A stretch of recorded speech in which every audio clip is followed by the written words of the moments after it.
morning everyone. Today we are going to start with our chapter number 4, exercise 4.1.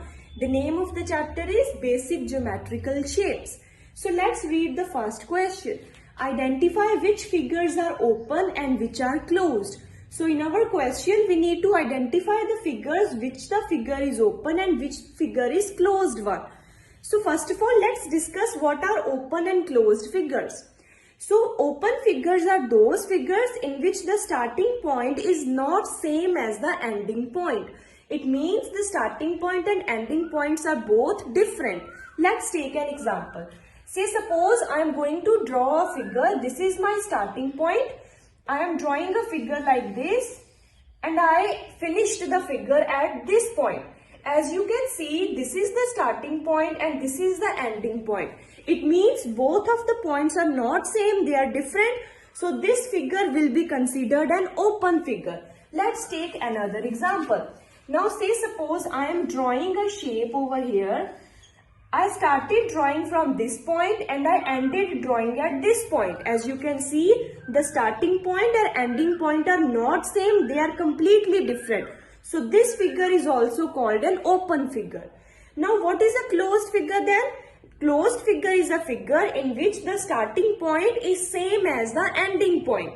Starting point or ending point are same. Let's take an example of closed figure. So now let's say I am drawing a shape over here. This is the shape I draw. So I started drawing from here and at the end my end point was also this one. It means my starting point and my ending points are both same. So this figure is called a closed figure. Let's take another example of closed figure. So I started drawing from this point. This is the figure I draw and at the end I reached at this point only. So the starting point and ending points are again same. It means this is a closed figure. So now we are going to identify the closed and open figures in the given question. So this is the first point. So let's say I have started drawing this figure from this point. After drawing the figure, I again reach at this point only. It means my starting point or ending points are completely same. So this figure is called a closed figure. So now let's do another part. So here again, let's suppose I started drawing the figure from this point. I draw the figure. This is the way I am drawing it. After drawing the figure, again I reached at the same point.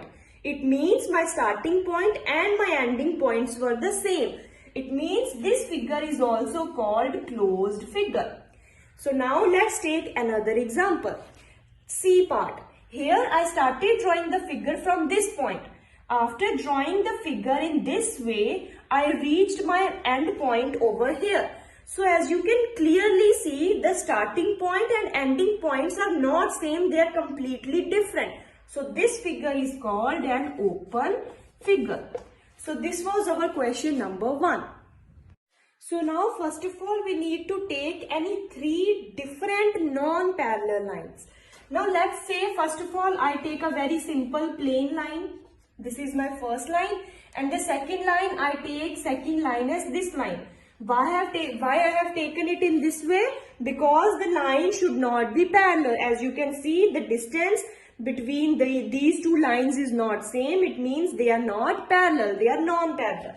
Let's take another line. I have taken this line.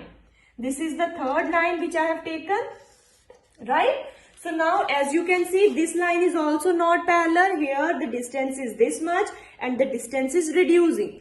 So the second condition of non-parallel lines is they should meet at a certain point. Now let's increase the length of these lines. If I increase the length of this line, as you can see, it crosses the second line. Again, if I increase the length of this line also, it also crosses them. Now let's see at how many points these 3 lines are meeting each other. So the first line here, this is the first point, this is the second point and this is the third point. It means if we take 3 different distinct non-parallel lines, they are meeting at 3 positions, 3 points, right?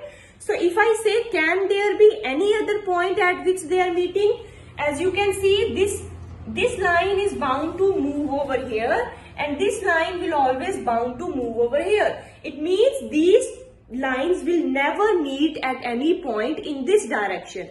They will only meet at these points. So, these 3 points can be considered as the maximum points at which these 3 lines can meet each other. So, the maximum points of intersection are, the maximum points of intersection turn out to be 3 points. For 3 distinct lines, the maximum points of intersection are 3 points. So now let's find the minimum number of points of intersection. As we already know, non-parallel lines are those lines which are certain to meet at a point. It is very certain that non-parallel lines will always meet at a point. It means the minimum number of points will be at least 1. The minimum number of points cannot be 0. 0 means they are not meeting at any point. It means they are not parallel lines. Therefore, the minimum number of points of intersection are 1 point.